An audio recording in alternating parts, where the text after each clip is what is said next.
Council, please come to order. Please join me in the Pledge of Allegiance.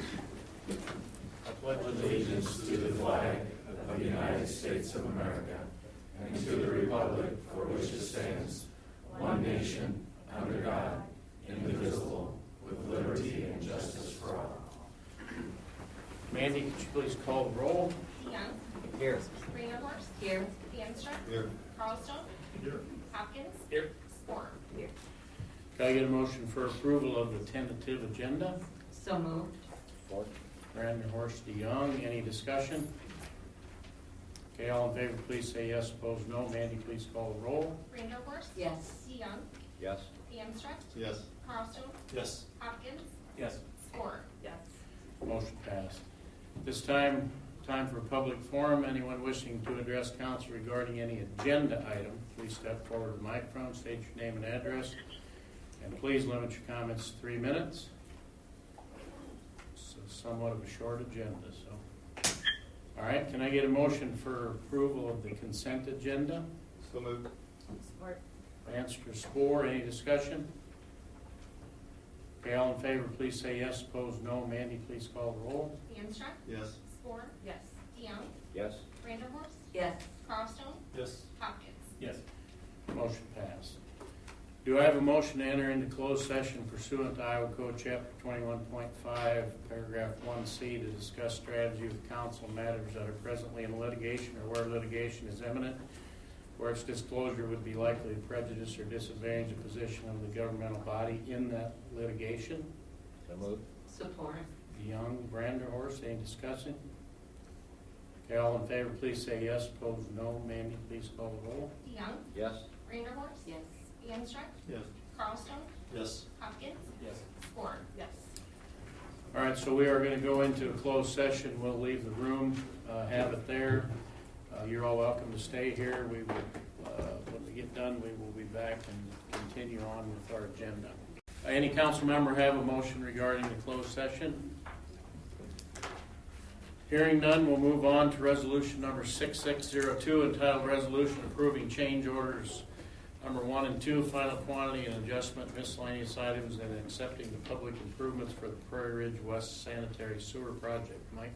Yes, Mr. Mayor, I'd be happy to explain this item for those watching at home and those in attendance. I'd like to direct your attention to the big board. And as Mayor DeWard stated, what we have this evening with this resolution is a change order that accepts the Prairie Ridge West Sanitary Sewer improvements. Now, as a description of this project is a construction of approximately 5,100 linear foot 12-inch sanitary sewer main that basically connected the Prairie Ridge commercial development to the city's sanitary sewer development. Well, let's go ahead, please, Mandy. Now, as far as the change orders that we're considering this evening, we have a minor change order at just under $1,200 for the project, and then we also have a final quantities adjustment just under $4,100 for the project. So in total, the two change orders that we're considering this evening is just under $5,300 for the amount. And if council were to approve this contract or these change orders, we'd be left with the revised construction contract of $1,056,734.90. And with this, Mr. Mayor, it is important to note that staff has reviewed this change order. We are recommending approval, and that is the same with our engineer on the project, who is Feenstra and Kim. They are recommending approval of the change order, and they also believe that the project was constructed in accordance with city standards. Okay, thank you, Mike. Can I get a motion for approval? So moved. Support. Young, Hopkins, any discussion? This is a question to Denny. Was it a relatively easy project to go as planned? Not bad, other than we didn't expect cows and the landowner decided to put cows on, so then we babysat cows for 6 months and bought them some hay. They stayed in place and didn't get out on the highway, so it worked out. That's good. All right, anything else? All right, all in favor of the resolution, please say yes. Opposed, no. Mandy, please call the roll. Young. Yes. Hopkins. Yes. Spore. Yes. Greenhorst. Yes. Danstruck. Yes. Motion passed. Moving on to abstract of bills number 2130. Can I get a motion for approval? So moved. Young, Hopkins, any questions or discussion? I did get a chuckle at the $7.57 expenditure on dog shampoo. I thought that was a very good purchase.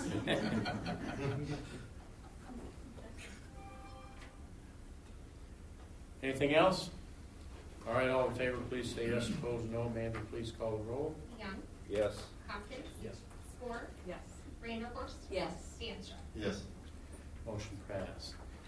Council, any council member have any other business you'd like to have addressed this evening?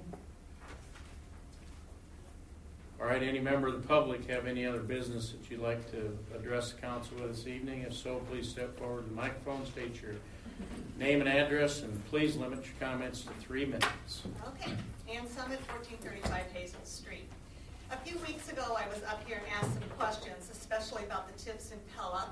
I was told to send my questions to City Hall, which I did. I received partial responses to my questions. Since this time, I have done some research about TIFs or tax increment financing. I have found some unsettling information. Quote from iowafiscal.org. TIF Iowa law allows cities and counties to circumvent referendum requirements since all TIF debt can be issued without voter approval, creating a lack of accountability and encouraging fiscal irresponsibility. TIF is a public financing tool originally created to revitalize underdeveloped urban areas, unquote. From Public Policy Center, quote, TIFs were originally intended to address urban blight, unquote. Also from Public Policy Center, quote, under TIF, local governments fund development projects with the designated district through property generated from the district over a multi-year period. In effect, this means that a certain amount of property tax revenue is diverted from affected entities, including school districts, unquote. From the Sierra Club Iowa chapter, quote, TIF is a way for public officials to give a gift, a grant, to a developer. When you pay property taxes, these taxes fund the city, the county, public schools, community college, agricultural, extension services, several other entities that receive tax funds. I went online. I went to the Iowa Department of Management. This is all of our urban renewal and TIFs. Pella currently has 5 urban renewals and 17 TIF districts within it. My question still remains.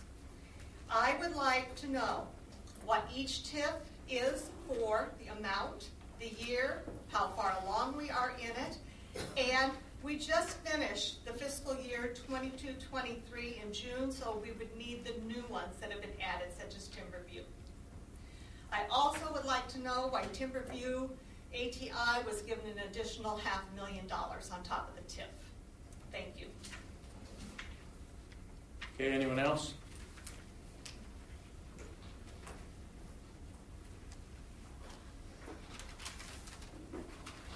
Mary Ellen Butler, 406 Franklin. Before we moved to Pella 2+ years ago, a family member suggested that I read a book called The Island at the Center of the World. It's a history of Manhattan, once known as New Amsterdam. It's a good read, and I learned some fun facts, like the word cookie comes from the Dutch, coleslaw is a Dutch dish, and I learned the origin of some very familiar landmarks, such as Wall Street and Broadway. And then there's Dutch Street and Double Dutch. When the Dutch finally had to turn Manhattan over to the British in 1664, they agreed with some terms. These were articles of surrender, which included many legal rights and freedoms to the residents of the province. Many of these legal rights were later included in the Declaration of Independence and the American Constitution. So thank you to those Dutch patriots.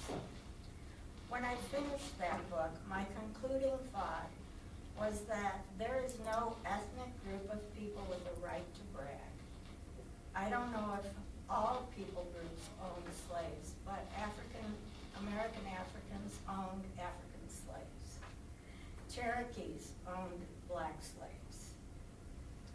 And of course the Dutch participated in the slave trade. I'm 98% Irish, and I can't help that. And I can't change it. And I don't brag about it.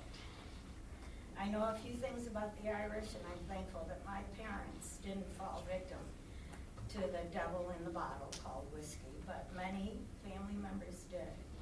Another word from the Dutch is boss, B-O-S-S. We all have a boss, or some of us have many bosses. And we all have one boss in common.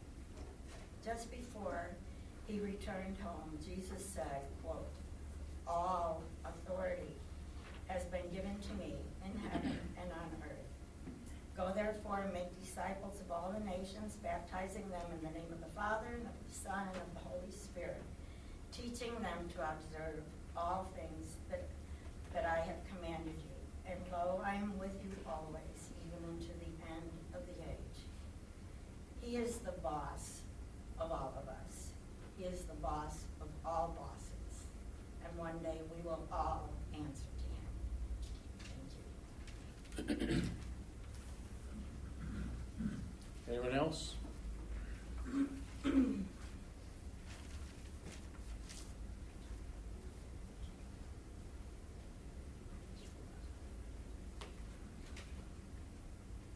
Dwight Young, 2509 School Distraught. Last year there was a controversy about the use of Big Rock Park concerning Frisbee golf and such. And as I recall, there was going to be a study about that, but I've never heard anything since then. Could you give me a response on that? I could probably do that, if you'd like me to. Yeah, go ahead. Is this on? Can you hear me? Okay. Thank you for asking that question. Dwight? Oh, here I am. Hello. Maybe I should sing a few show tunes or something. Thank you for asking that question. And I have a pretty timely answer to that. The Marion County Community Foundation, alongside of the Pella Community Foundation, financed an environmental study on that park. And it's a 2-year study looking into the plant and animal life in the park and the various endangered species. And that report is just winding up and should be done in a matter of weeks. And they have found a lot of endangered species, plant and animal, within the park. And the Marion County Community Foundation and the Pella Community Foundation will be hosting an event for the public to release the scientists' reports. So is that what you were looking for?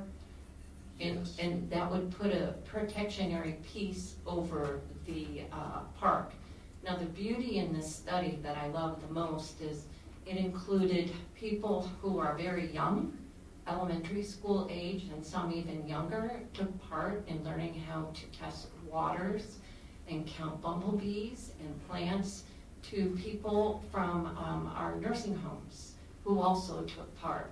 So it was a completely community-wide project. And now the Friends of Big Rock Parks are leading a treasure hunt of sorts. And they are hiding glass spheres in the park and inviting the public to come out and collect those spheres and find them. So proudly, it really was a turn of events for the park that I think took a whole community, all ages, and put a protectionary bubble over it. And I'm quite proud of that. So thank you for asking. Thank you. Appreciate it. I hope that answered your question. Pretty much. So specifically, is Frisbee golf allowed in the park? Under the Environmental Protection Agency, probably not, now that those endangered species have been located. Already been moved, hasn't it? Parts of it. Parts of it. Have. But it was all, we had to take 2 years to find them and log them, and it's done. And then those will also go to the DNR as well.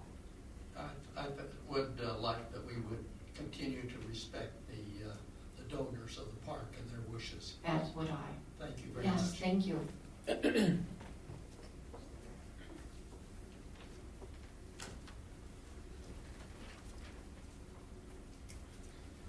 Tony Bacco and 1702 Neil Drive. I wanted to talk about the ambulance just a moment, if I could, or EMS in specific. If there's no agreement in September between the EMS committee and the conclusion of whether they'll be seeking a county-wide levy or not, will the city still be providing services to the county and to the townships? I ask that for a couple of reasons, and then maybe Councilmember Bandstra can speak to this. There's significant focus on attracting people to the region, attracting people to come and work in our local employers, and I wonder how that will be perceived if that township service by EMS is still not provided because we can't come to an agreement over the dollar.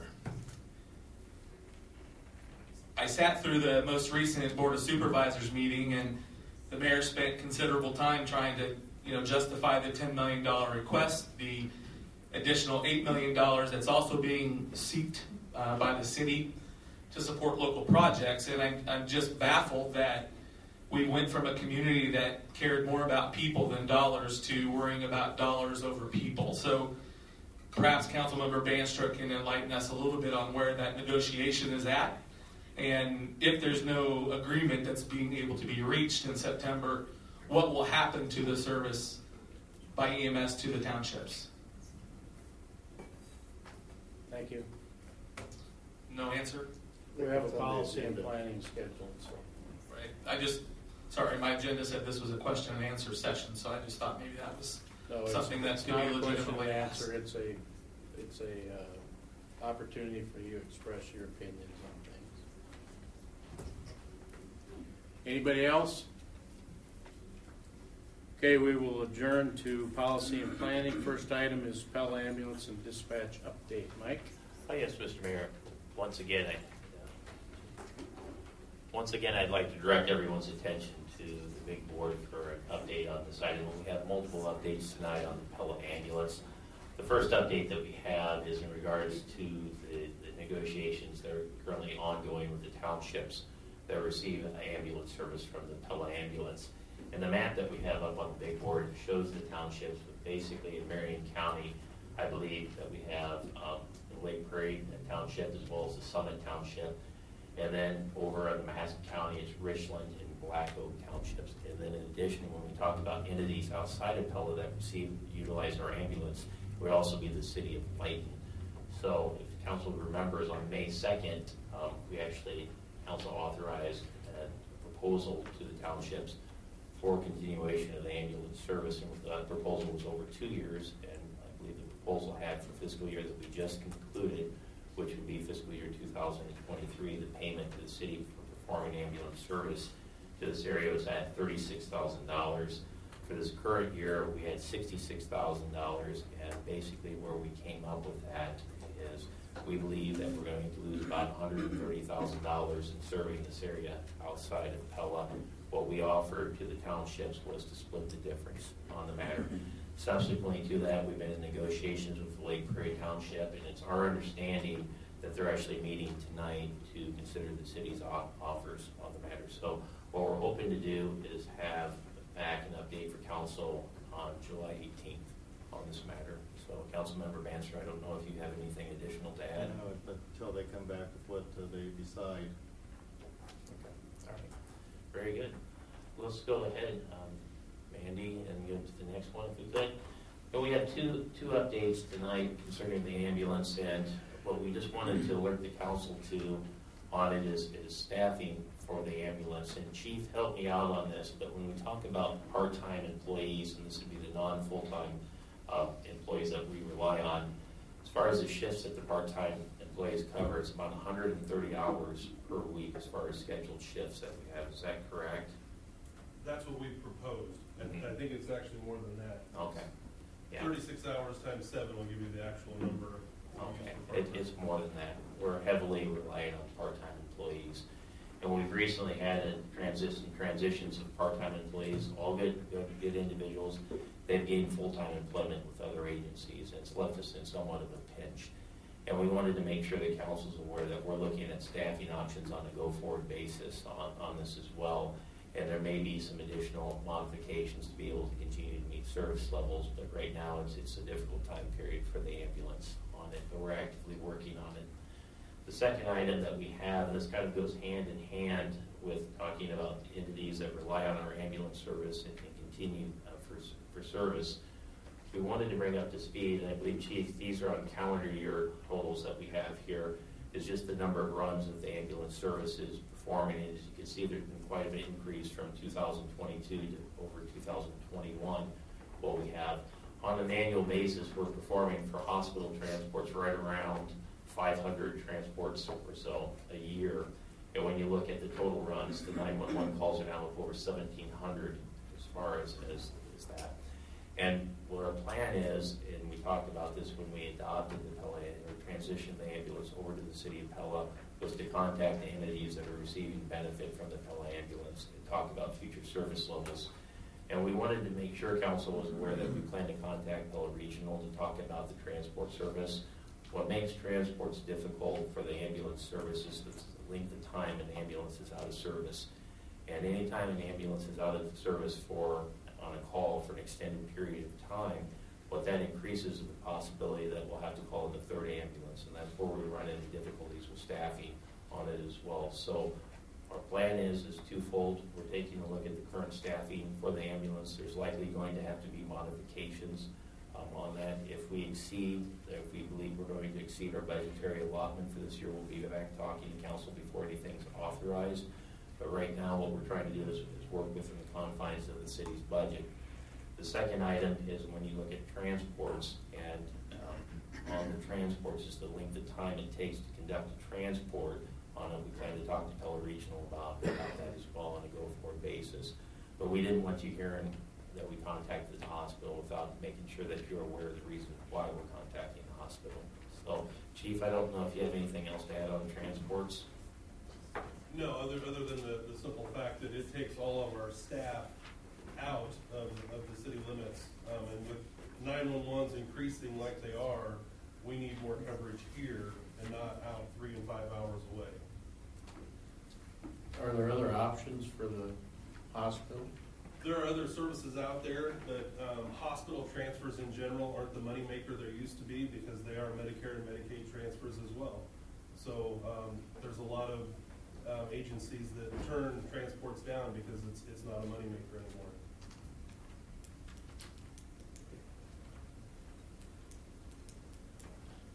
Chief, could you give an example of just typical destinations? I know we've talked quite a bit about this, but for council, when we talk about length of time on it, if you could just list off a few of the areas that you guys transfer people to or transport individuals to.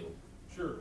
We were requested to go to Cedar Rapids tonight. We had to turn that one down because we had ambulances, one in Des Moines and one on another 911 call. Cedar Rapids is one. We've gone to Mason City. We go to Iowa City quite often, which is a 5-hour turnaround when you consider the loading of the patient, the going through the hospital, dropping off the patient, cleaning the ambulance, and then coming back into service. And then Des Moines is usually typically a 2.5, 3-hour turnaround time. It could be anywhere. Waterloo is a place that we've taken patients to recently as well. So it could be everywhere. And our secure car has obviously been out of state. So, including Rochester, Minnesota, correct? yes, we usually average 1 or 2 Rochester, Minnesota trips to the Mayo Clinic a year. And I think I've talked about how we had to write off over $7,000 on our last one because it was a Medicaid patient. So we got reimbursed, I believe it was $700, and it cost us more than that in about fuel. So I think to follow up on that, Greg, you can add too. You talked about, the mayor asked about solutions. For a while, Knoxville did not allow transports out of the city limits. When they were in a crunch too. yes, when I first started in Knoxville back in 2004, we were not allowed to do hospital transports. We only were allowed to transport to Knoxville Hospital. We served the townships, but we could only go to Knoxville Hospital. We couldn't take patients to Pella Regional because the mayor at that time didn't allow us out of the city limits or to transport them anywhere else. As an EMS provider, I actually sat on scene at Knoxville before why Pella EMS came over to get patients to take them back over to Pella because we weren't allowed to leave the city. So that's a little bit of Knoxville's history. I think that changed around 2008-ish is when we were starting able to leave the city limits. Historically, is it transport an emergency situation or a non-emergency? So we actually did research on that, and Thank you. of those, 40% of those transfers we did were emergent. They were emergency. And some of the reason that you see some of the numbers go down is because of staffing reasons, told the hospital about 2 months ago that we were no longer doing non-emergent transfers from midnight to 6, Oh, just because it was a dangerous situation for that time of night. okay. Do you ever do calls to Mahaska County? Do you ever go over the county line? Oh, yeah. Or how do you handle that? We transport them wherever they need to go. So obviously we provide for Black Oak and Richland for those townships. So we go to those. They are a small percentage of our actual townships. Lake Prairie and Summit are our big ones. Is there an amount that you have in mind to ask these townships? Because these townships are quite small, and you know, a lot of them don't have the revenue necessary. And have you thought of a sliding scale perhaps that would accommodate the financial wherewithal that these townships have? Well, here's some of the problem with us, and Calvin could probably, he's sat in on a lot of the meetings. There's a lot of the services out there, the rest of them all have fire that are attached to it. So they are stealing some of their fire to pay for payrolls to fund EMS. You know, so that's why it's blatantly obvious with us, because fire and us are completely separate. So we have nothing to hide. It's all out there, and we can't supplement with anything else.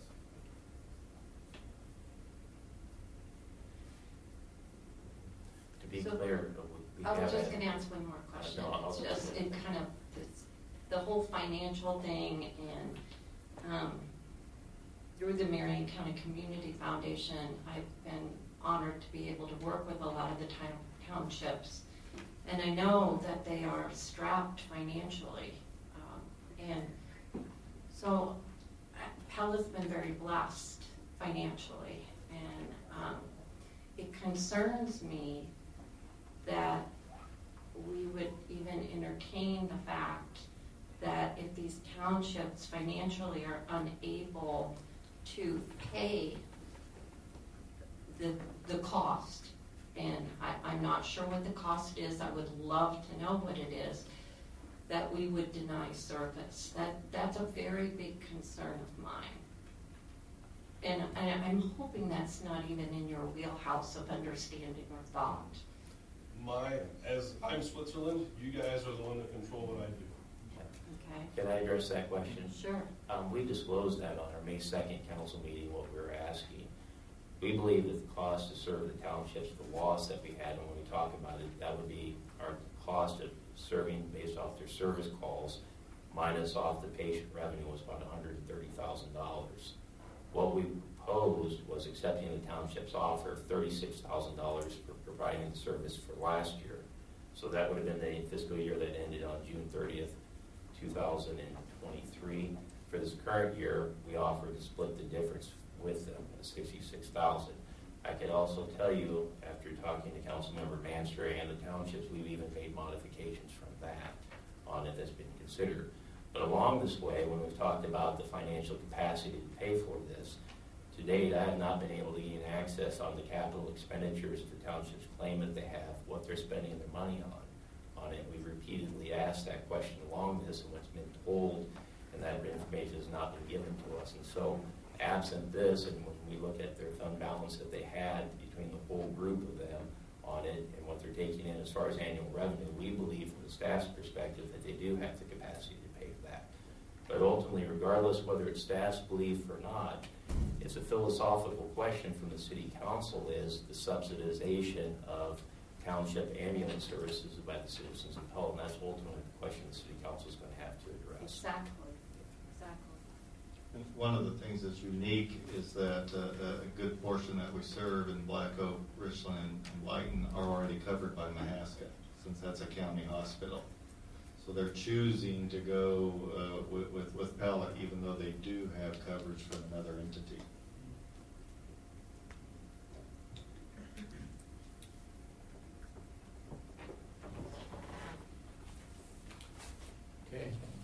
one last update on EMS, Mr. Mayor. We just wanted to make sure we're all on the same page. Earlier, when we talked about the essential services tax, there's actually two provisions under Iowa code when we talk about potential additional taxation to fund ambulance service.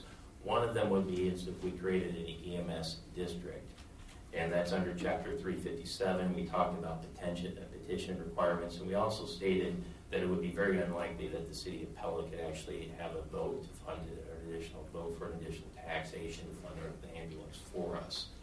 There's also a new provision under state code that's been recently enacted by the Iowa legislature, and this is Chapter 4.2D. And we wanted to cover this provision because I believe this is the provision that Councilmember Banster in Marion County is currently looking at when we talk about EMS funding on a go-forward basis. But basically, the gist of it is the Marion County supervisors can authorize a countywide vote to fund emergency medical services. In order to do that, they must first declare EMS as an essential service. And there's two funding mechanisms at the county level that would be countywide for EMS. One of them would be a local option income surtax, or a not to exceed 75 cents per $1,000 of assessed value on all taxable property in Marion County. Now, in order for the referendum to actually take place, and not to take place, to actually go into approval, it would require a voter approval on a countywide basis of 60%. And so when we talk about a countywide vote, the citizens of Pella would actually vote on that too. And it'd be under the county's levying for EMS. And Councilmember Banster, I don't know if you have anything additional to add? Yeah, if you look at those points 1, 2, and 3, we're not even at point 1 yet. What the Board of Supervisors has, instead of immediately declaring EMS an essential service, which on the surface seems a little odd, but that they're holding off on that until they do some exploration and do some research first. And to do that, they had what I would call an ad hoc committee of all the various county governments and city governments within the county, and with the various EMS providers that are within the county. And I invited Terry Van Coten, who is kind of leading that charge for us, to give us a little bit of a recap of what the group has done so far, and what that we're looking at doing, and to give us a perspective of what she sees the state as doing, and she can explain her role in that regard as well. So.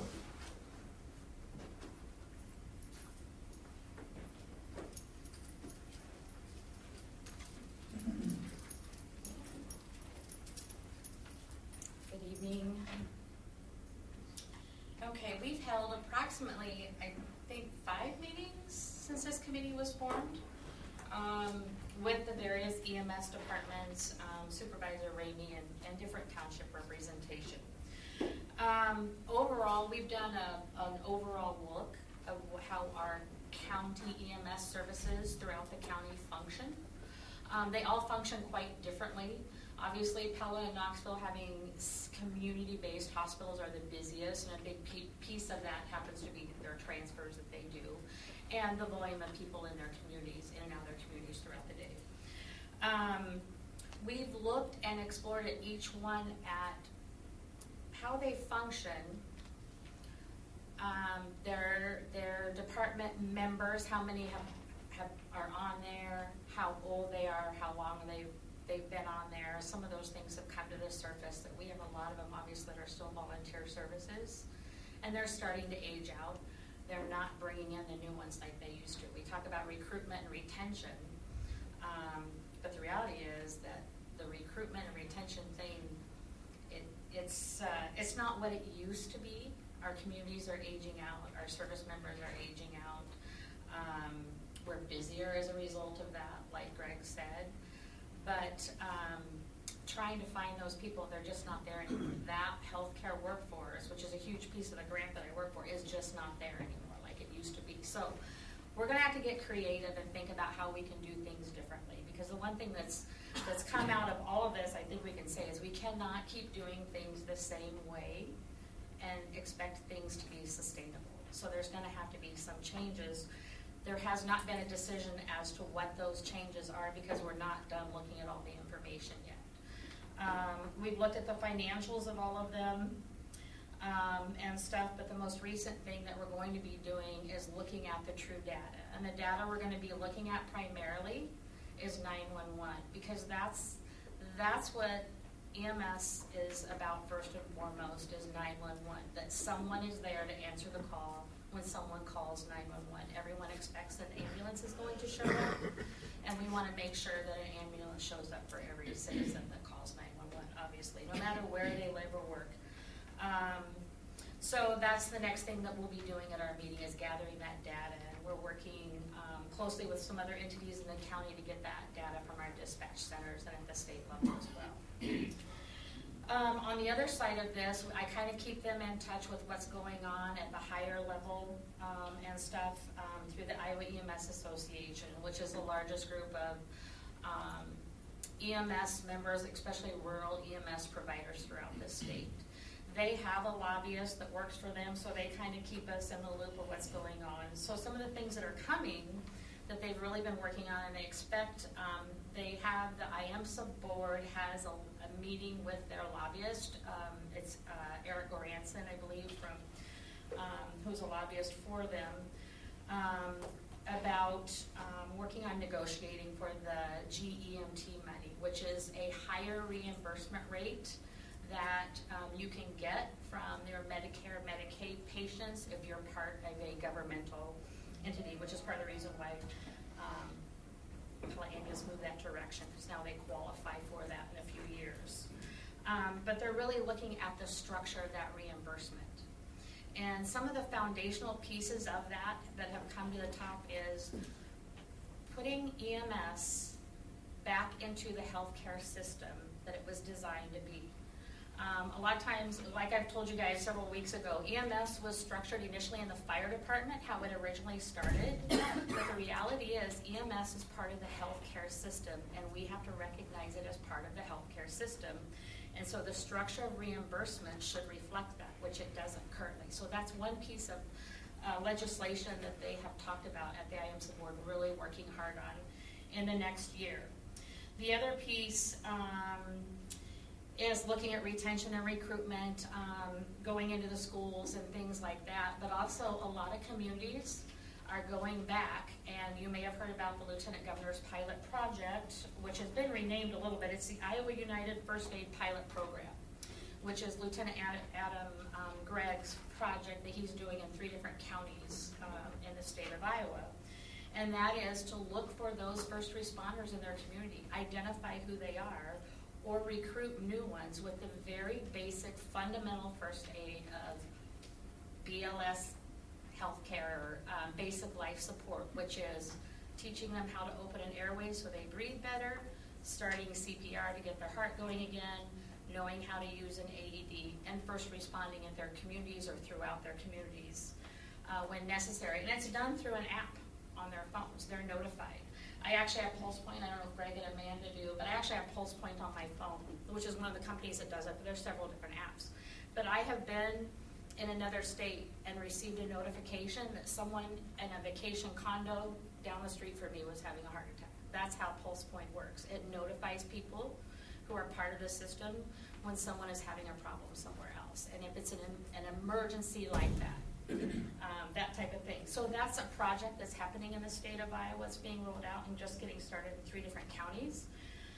One of the counties is Cass County that I work closely with, and some other stuff. So I'll be anxious to hear that.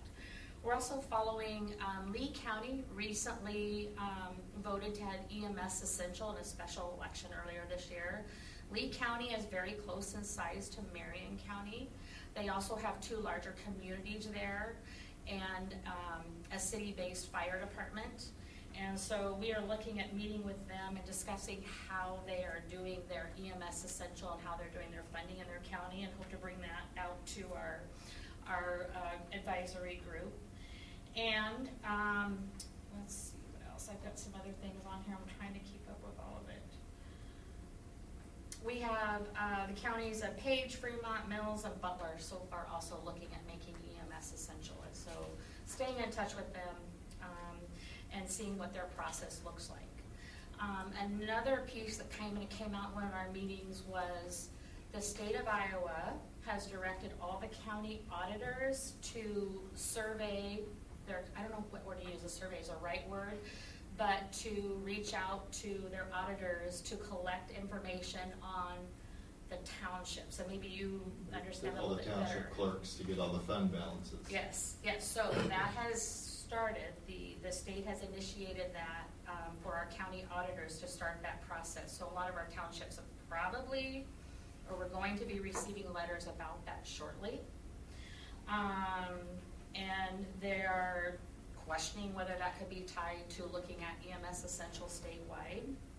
The other thing that came out from the Iowa ISAC committee, is that correct? Iowa Association of Counties. Yes, was the auditors in the state who have had this EMS Essential passed in their counties are now questioning, well, how do we do this?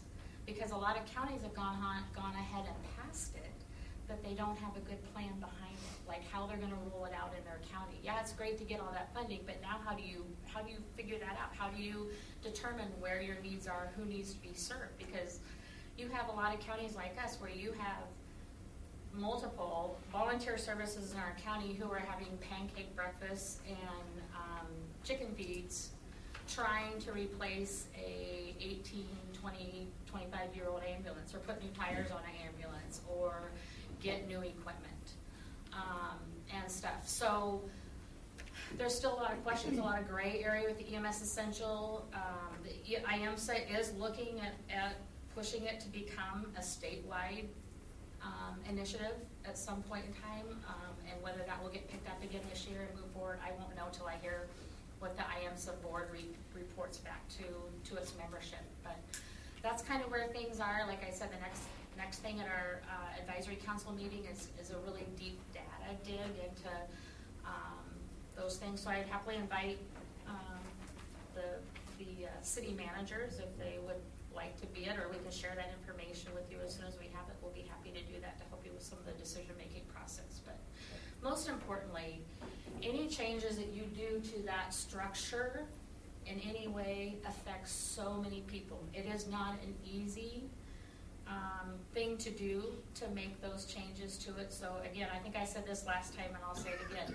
Please be patient and be cautious with those changes, because like you said, Mahaska County, a lot of the call area for Pella Ambulance and Pella Fire goes into Mahaska County, but the time that some of those citizens would have to wait for an ambulance to come all the way into some of those territories closer to Pella could mean the difference between life and death.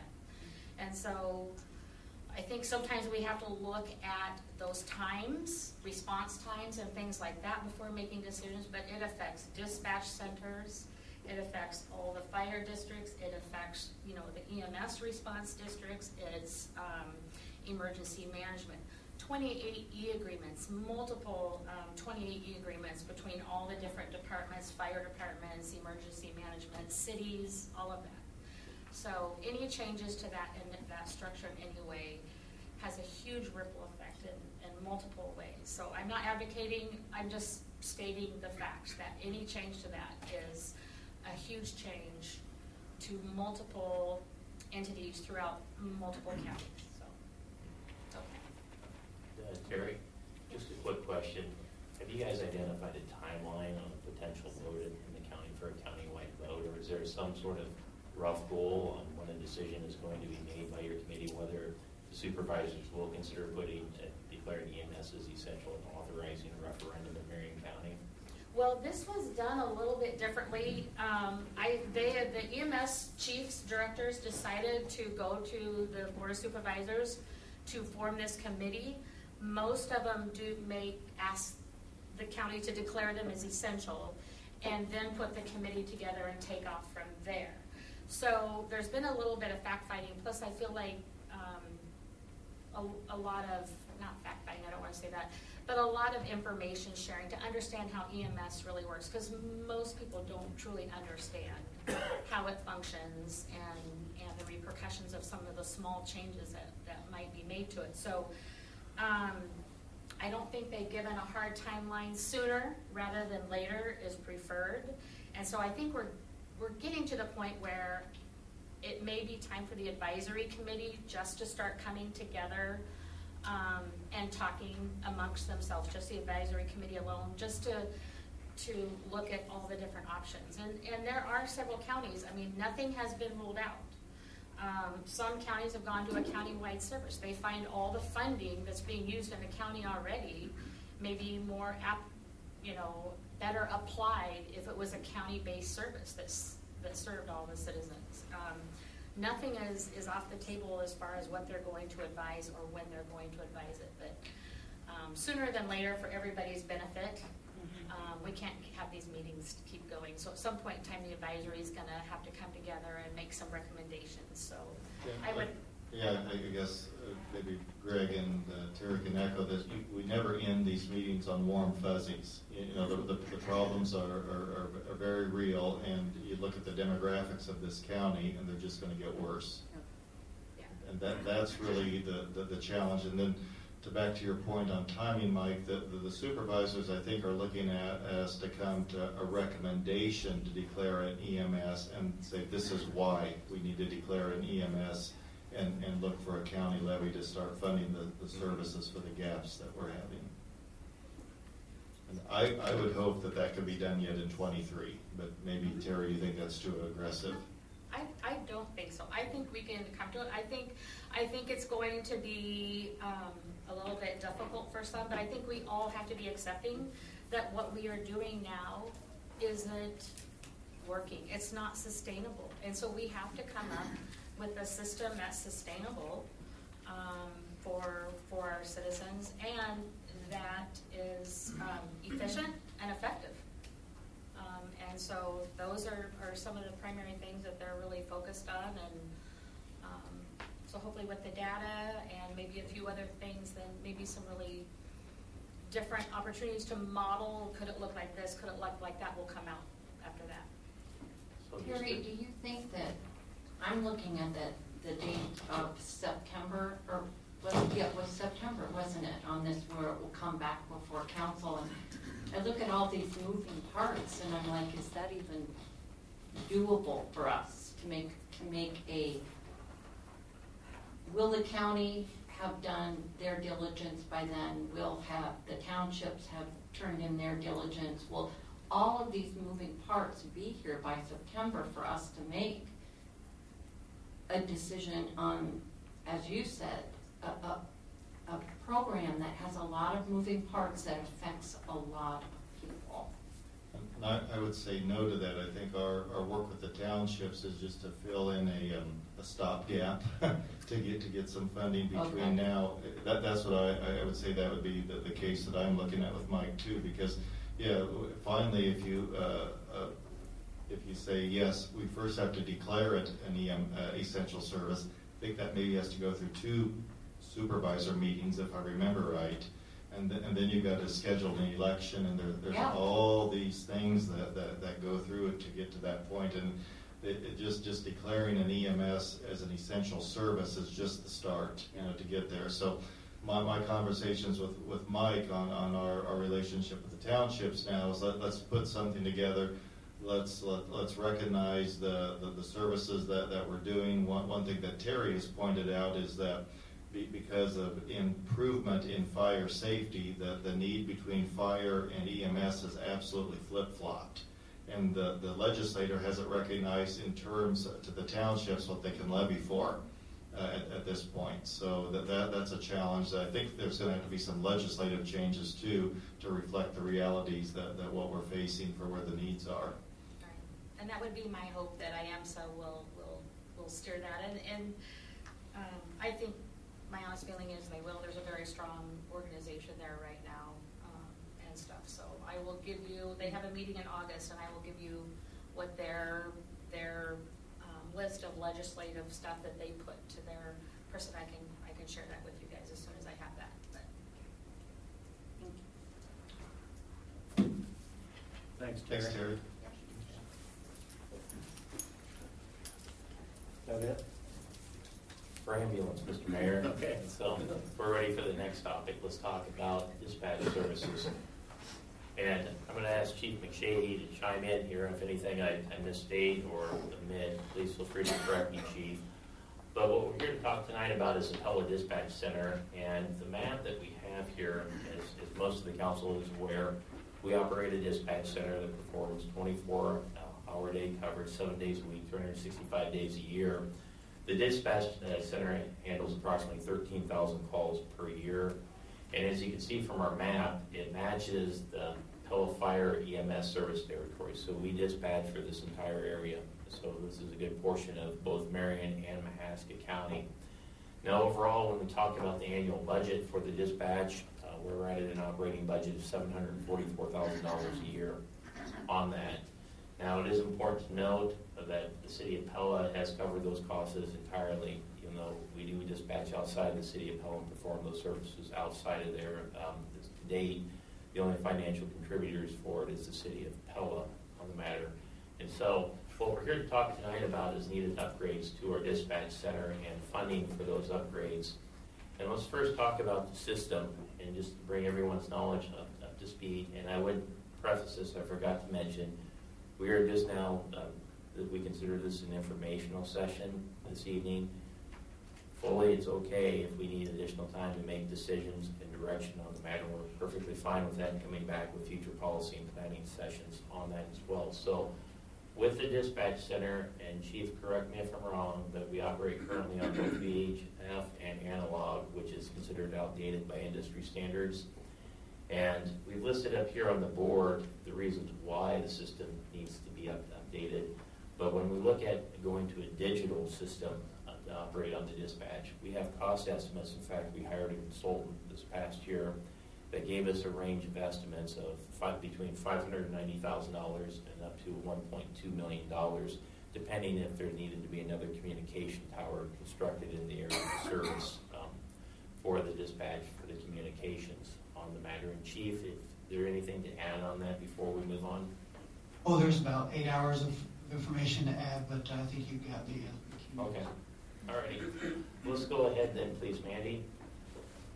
Now, as far as the project, if you recall during the budget sessions, we talked about Marion County and financial contribution on this project, and we also talked and informed council that we plan to make a grant application to the Marion County 911 board.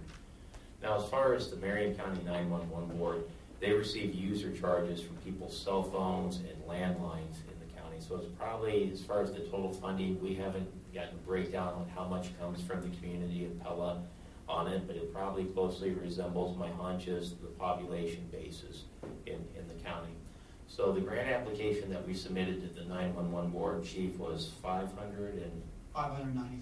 Okay, $590,000. In April, the board had a fund balance of $1.3 million, and they've recently authorized projects in the amount of $947,000 to each of the entities that you see listed up here. Most of them, is my understanding, Chief, with the exception of the Sheriff's Office, was for radios for the rural departments. Is that correct? That is correct. Okay. It's my understanding the only application that the board did not take action on or make any announcements was the City of Pella's. Is that correct? Yes, sir. Okay. So when we go to the project, if you recall, during this year's budget, we had over the next 2 years, we had a total budget of $1.3 million.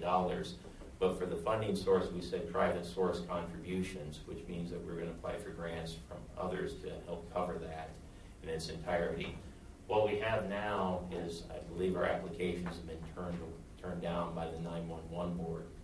So it appears that the only contributors to this is, once again, the City of Pella on the matter. And what we're ultimately looking for is direction on this project. So what we came and Chief McShahey and myself have discussed is we've just 3 broad options that the council could have. And please keep in mind, this is an informational session. We can come back and discuss this again on it before you give direction. The first one would be to schedule a meeting with Marion County to discuss why the City of Pella's funding request was denied by the 911 board and the reasons for that, and get a better understanding of their position on our project.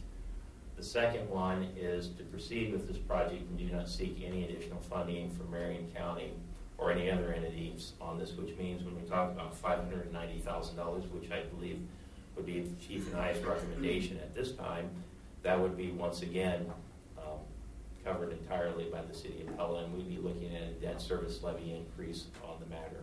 And that would be something that we'd have to deal with during the FY25 budget process. The third item that we have is to delay and reevaluate this project during the FY24-25 budget process. So those are the three items that we've came across. I will say, Chief, as far as your system, it may be helpful to get a better understanding from the public safety standpoint, both from the police department standpoint on why the system should be upgraded.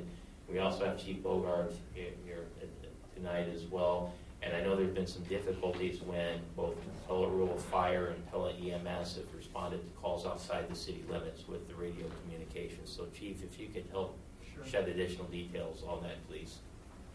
Yeah, there's a lot to unpack. First of all, I think it's important to understand that this isn't a project that just popped up, unexpectedly. This was, by my count, about 8 years in the making. This was on my radar when I first got hired almost 3 years ago now. And my staff have been working very hard to not only be thoughtful about this approach, but also do a research, which is why we put in the CIP to hire that consultant. Did a great job, worked with our staff, worked with our stakeholders, fire, ambulance. They've all been a part of the discussion. One thing to understand about public safety is that it's a critical infrastructure piece. If our first responders can't talk to one another, we're in for some troubled times for sure.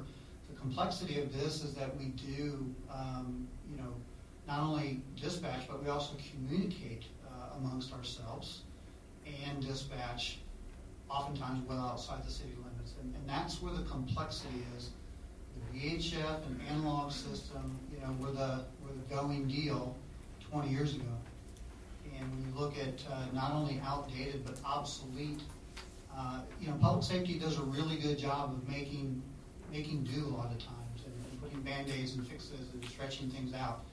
And I think that we're at a point now where this just can't have a band-aid anymore. We need to be able to communicate, and that's the driving force first.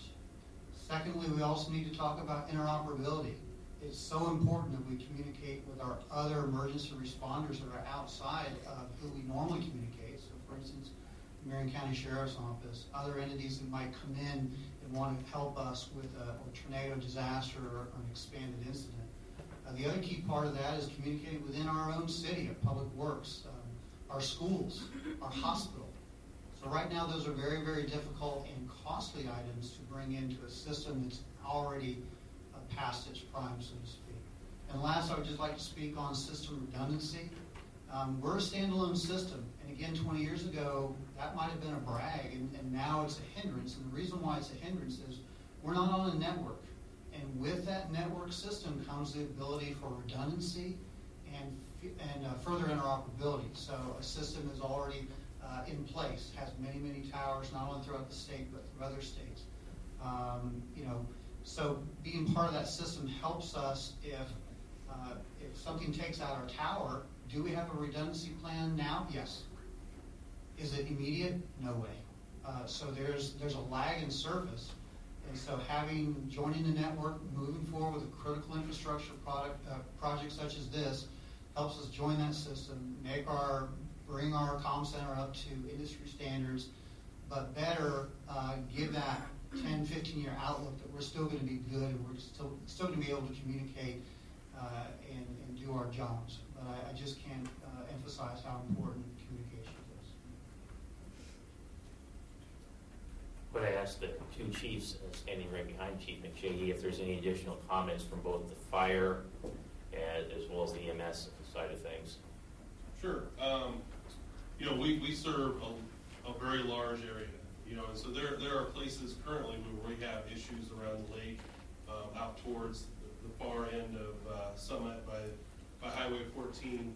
So we have issues currently, and even in town, if we're at the hospital, we don't get the signal sometimes in the building because of the penetration effect of the VHF. With the digital, we would have a better service to us so that we wouldn't miss anything. So there are some definite needs that we need for that. I could just add that we have our volunteers respond from home. If they happen to be home and there is a 1050 out on the 4-lane, it might be quicker for them to go direct, and when they do, they bring their handheld radio with them. That becomes our eyes on the scene before we ever even leave the station, helps us decide how to respond. It's frustrating when you have a firefighter standing on the 4-lane west of town on a big, high, flat stretch of highway, and his signal can't get back to us, and all we hear is scratching. And we need that information, and that's why this upgrade is so important.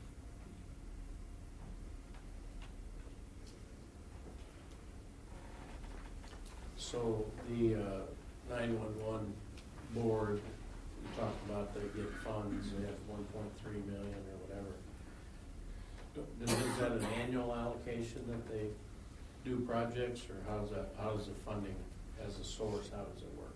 No, good questions. And I don't have exact figures, but I do know that when we had our last meeting in April, which I am a voting member of, along with 15 other voting members, they had taken in approximately 100 and, do you remember, Marcia? I think about for 3 quarters they had about 125, 130,000. The 1.3 million was kind of derived over a series of years where they weren't doing a lot of spending, anticipating having to fund bigger projects such as radios. Throughout the townships, it's my understanding, not only their lack of funds individually, but they too have been not neglectful, but not able to upgrade. And so when they were asked to bring about the projects, all of them purchased radios, and radios are expensive. And that's just kind of how that cookie crumbled, so to speak, and why we probably weren't, because we weren't asking. So Pella's done a really good job in looking at this the past 4 or 5 years. We have systematically upgraded our radios, but this project isn't necessarily a handheld mobile radio discussion. This is more of an infrastructure, tower, dispatch console discussion. So we've done a lot of the heavy lifting, so to speak, already, but that doesn't get us to digital until we actually move forward with this project. So the list of steps to take there, number 1 was meet with the 911, or schedule a meeting to discuss why. I think you just told us why we did. Right. So that'd be a waste of time. It's already done, right? Yes. And so then we have to decide, we just move forward, pay for it ourselves, or that's probably our only option at this point.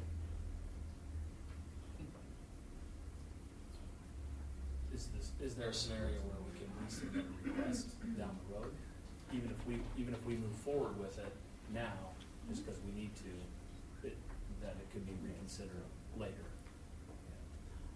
I personally would like to have a better understanding why the city's application was denied on it and we didn't receive any funds on it.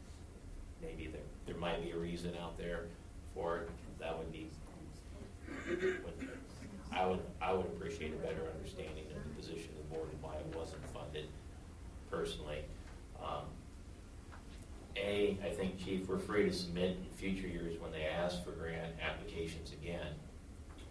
We are, obviously, that fund balance isn't going to be there.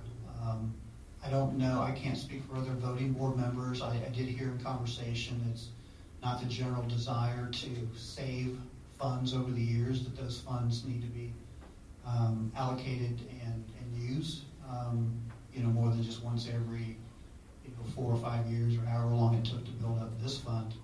I can tell you that the voting members are all police and fire of those smaller townships. And it's my impression that if they were asking for radio awards, that they're going to vote yes for those awards. So it's important to kind of understand that everybody was asked to bring in what their ask was. And they were looked at not necessarily individually at each meeting, but collectively. And so the vote was not yes or no for each township or each entity. The vote was, here's our project, here's the total spend, yes or no. that's how that meeting went. So those fees are generated to build up that fund from all landlines and cell phone lines? For 911, yes. So with if you go back to that map, if you could, Mandy, please. So then when you look at that, we would, with the population, when you look at the city of Pella and all the rural subdivisions we have, so to speak, in there, we would well be above a third of the total population of the county, wouldn't we? I honestly don't know the breakout of that, but I think one could Yes, surmise it's that. a little disheartening. We probably provided about a third of that funding and got zip. But in the grant process, that really doesn't matter. That if I'm understanding this is a grant, right? It's not necessary. I mean, we use the word grant, but really what it was an allocation of funds based on voting members. Right. Each entity, if they had a request, was to bring that, and there was a form that you would fill out, and project identification and needs justification. But at the end of the day, it came down to it being part of a large project with all of these asks, right, and then a member vote. Yeah. And Chief, correct me if I'm wrong, but when we talk about Marion County, how many voting members are there on your committee? 16. And they're made up of townships. And yeah, we have how many members of the 16? We have three, including our fire chief. Okay. My vote is not for city though. It is for Lake Prairie only. Your vote is for Lake We have Prairie. 2 city votes. 2 city votes. Yes. So we're a minority, and to Councilmember Manstra's point, I haven't sat and pulled the revenues or tried to go back and figure it. I thought likewise that it's probably very closely tied to population when you look at their funds that they're derived. But from my standpoint, Mandy, if we can go back to the options here, on here, it would be, Jeff Anderson, and there's probably maybe the Marion County representatives. If we did schedule a meeting to get a better understanding from their perspective on it, I would like to be able to address Councilmember Hopkins' request. What happens if we submit another grant request next year? Is it going to be denied again? I'd like to know the reasons why and have that discussion, at least a better understanding. The second item that we have here, that if we're going to proceed with it being a city-only project, we got to understand too that to pay for it, it's likely going to be a debt issue, which means it's likely going to be a debt service levy increase. But we just want to make sure everybody's, when we ultimately make that decision, is okay with potentially a property tax increase. Don't know that for sure, but that's certainly something. That's why we have the 2 options. Since it is a city-only, if we're really limited to these 2. It may be something that we want to take some extra time and just reevaluate in light of that it's a city-only project and consider during the 2025 budget process as well. Is the remainder of Marion County dispatched out of just one center? It is. Yes. And what about Mahaska County? Is the rest of Mahaska County out of one center? Currently, yes. If you can't beat them, do you join them? Well, I will tell you, as being part of other conversations where dispatch was talked about as far as consolidation, in my experience, you have to look at that situationally and not, categorically, so to speak. I think our situation is unique. I think our citizens have come to know and expect a high level of service. And in my experience, one of the things that you give away is that level of service. Our dispatchers know this city better than anybody. Most of the time when you talk about consolidation of services, you look at funding and the possibility of savings. Our dispatch personnel do much more than just dispatch. So they're our records division. They're the first person you speak to when you come into our lobby. So we would still require staffing. And when we look at that from just kind of a top-down view, there's not a money savings there. And lastly, I would say that if we did consolidate, and that's a discussion, a whole other discussion, you still have to look at coverage in radio.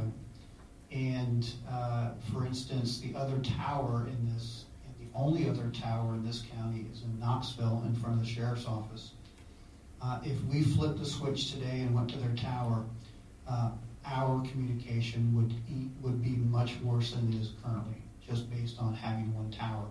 So you're still going to talk about building another tower or upgrading another digital site. So a lot of those issues really don't go away, and some of them become compounded.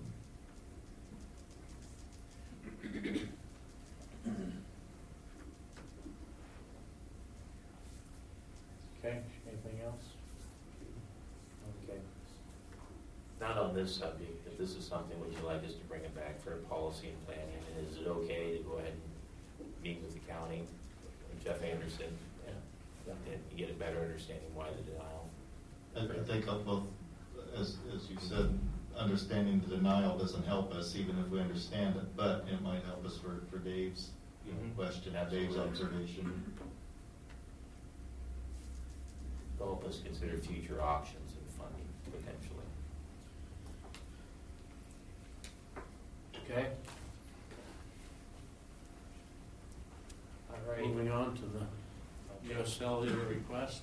Yes, Mr. Mayor, and the purpose of this discussion is to discuss a request that we have from U.S. Cellular to place 5G wireless support structures near, I believe, West Market Park, along with they also be in very close proximity to residential lots as well.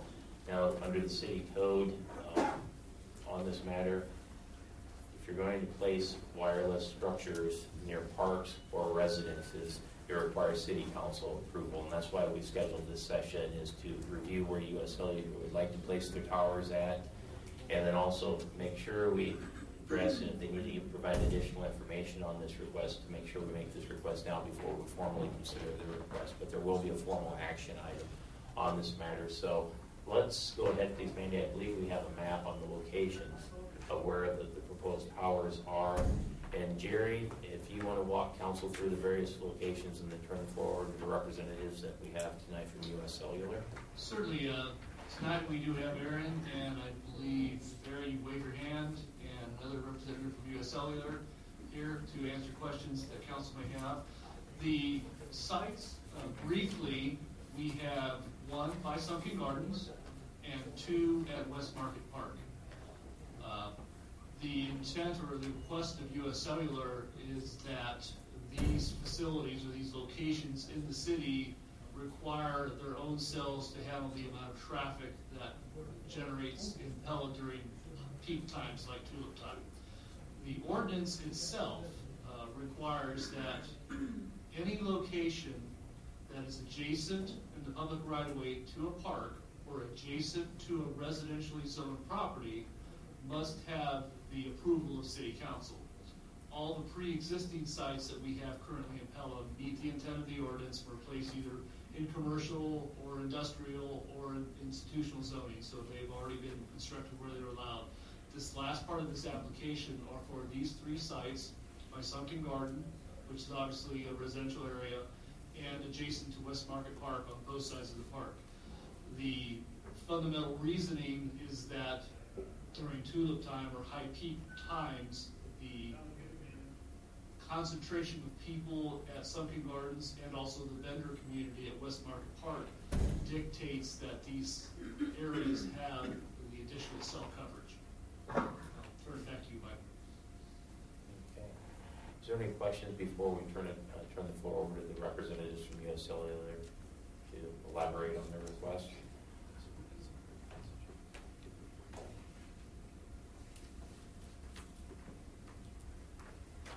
Okay, Aaron, if you'd like to do a presentation. Can you do it at the microphone? Yeah, Please? Okay. of course.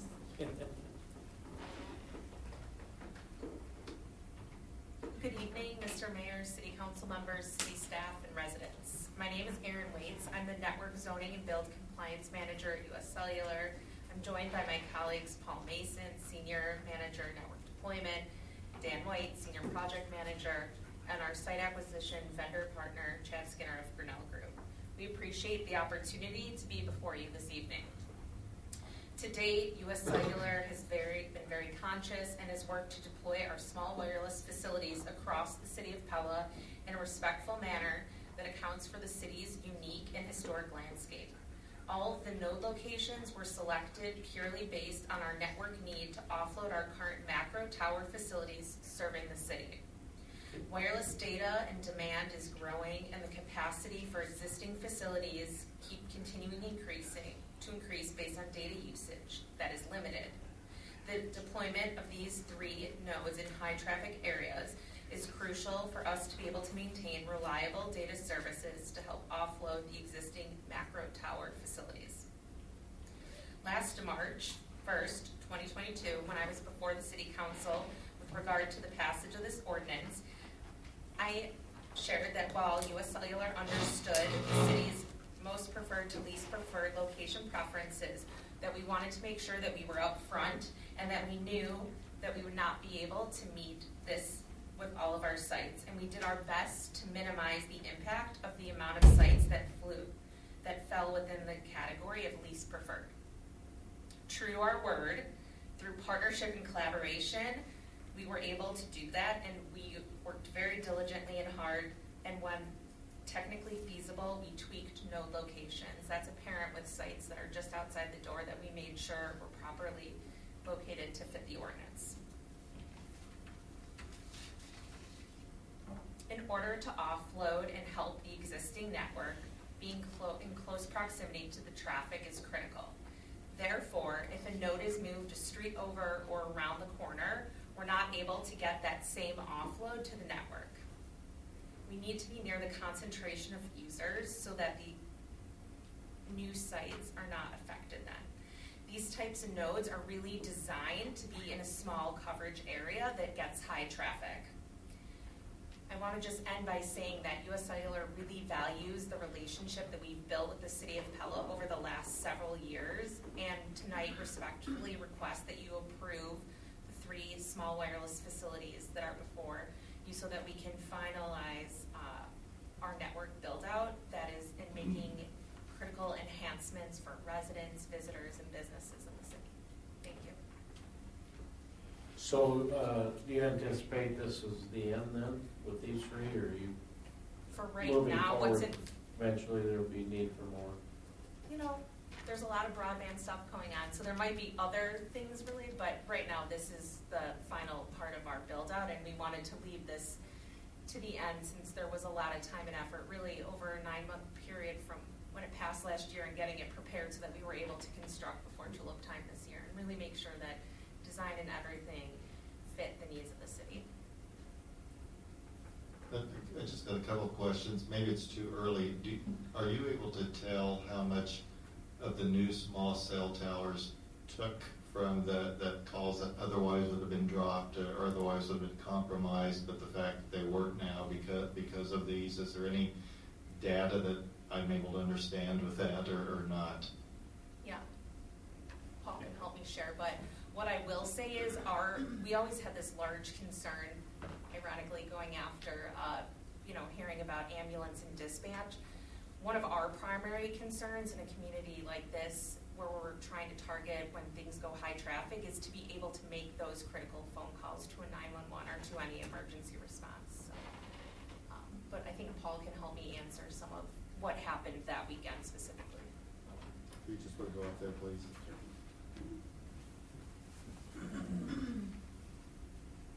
Yeah, so the answer is somewhat complex depending on what handset you have. So some of our handsets the oldest handsets are using the legacy CDMA 3G technology, but the newer handsets in the last 3 to 4 years are using what we call VoLTE, or voice over data, voice over LTE. So we can get you the specific stats, but what I was told, roughly we achieved a 20% increase during the 3 days of Tulip time. I believe just under 1 million phone calls, 900,000 phone calls that were successful. And then I have one other question that's totally unrelated. When these were being built, I got a few phone calls relating to the health issues of 5G, and you you Google it and you see everything from conspiracy theory to, some more maybe scientific. What can you give us as council members if we have a citizen that's concerned about that? Do you have any your own studies or your own data that could alleviate some of those concerns and maybe dispel some maybe misconceptions that might be out there? There is a great website. So CTIA is the Wireless Trade Association, and they actually went so far as to support the carriers and kind of what our monthly dues. They've now built out a website, so I can make sure that you guys have the links. It's really great and kind of user-friendly. We also have a one-page, or it's like a two-pager that they have put together that we rely on, and then I would just say that as far as it goes in terms of the FCC limits, that we operate far below for these, what the limit is.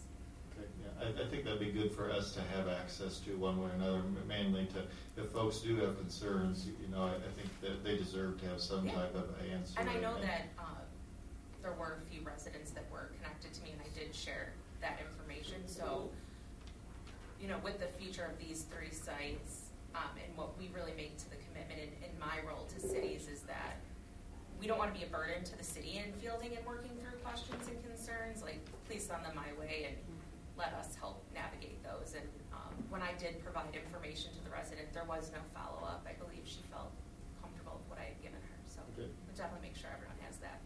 Thank you. I don't understand the technology super well. Does this work for customers not on U.S. Cellular? Does this help their out of roaming or are we going to have one of these for sets for Verizon, one of the sets for T-Mobile, and these things? I mean, if this was a roaming area for one of the carriers, then yes, it would help them. I can't say proprietarily if they're roaming on our sorry about that, or not.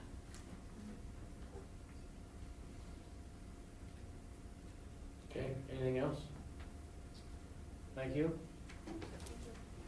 Anybody have an issue with adding the street? Well, I'm going to continue. What keeps this? What if Verizon comes? What if T-Mobile comes? We have pink ones and red ones, and you guys blue. What do you guys? Oh, I mean, our color is blue, but that's not what you our. know what I mean? Like how? Where does it stop? If it's not.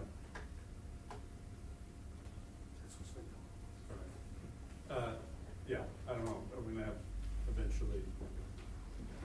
These would be more numerous than trees. Well, I think we had a lot of discussion about that originally, and the city put down some rules as to what they could look like and everything. I personally, I know it because I've been through the discussion, but if you didn't know it, you wouldn't even, it's a street light. I mean, I think they fit in. You don't even know it. I've pointed them out on multiple occasions to people who ask, what's 5G? Oh, see that one? Oh, I didn't even know that it was any different.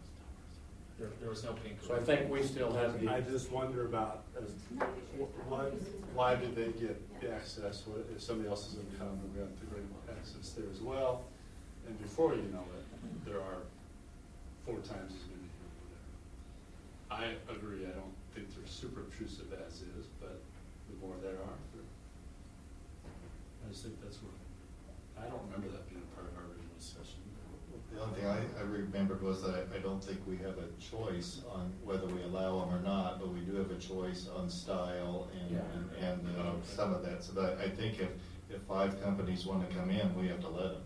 That is correct. If memory serves me correctly, Jerry, the federal government made legislative changes that really preempt the city's zoning control over the items being constructed in the city's right of way.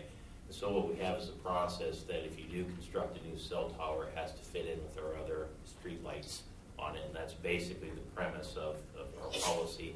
And there's also restrictions or additional, I'd say, instead of administratively being approved, if you place the towers by parks or residences, you have to seek council approval for those items. Correct, Jerry? That is correct, Mike. The ordinance, as the city has adopted it, looks at fundamentally two ways to deal with this. One is co-location, meaning put all the different carriers on one pole if feasible. And if that's not feasible, we have to spread them at least 300 feet apart. So you can't have them like parking meters down the road. So that So that's protected in the zoning, I'm fine with that. So then I'll just ask you, as sailor, do you have other cities where you have multiple carriers on more than one, on just one pole? No, and actually what we're starting to see is some cities that are saying we don't want more than one because of concerns with capacity and loading and maintenance. So while cities initially were asking for things like that, they've now started to do otherwise.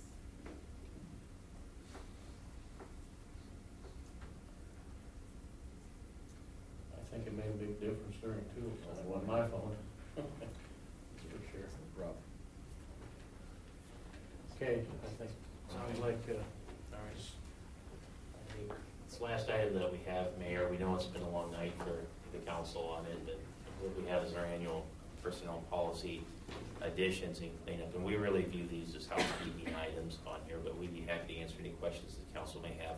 I would also like to point out that during the compensation, when we approved the annual compensation plan, we mentioned that there are policy items that we would be discussing. We're still in the process of working with the departments on those policy items. So this is the cleanup items that we have here. We're still planning on a discussion on the policy items for the policy manual. So with that, Mr. Mayor, we'd just like to address any questions or clarifications that council may have before we present this for formal consideration on July 18th.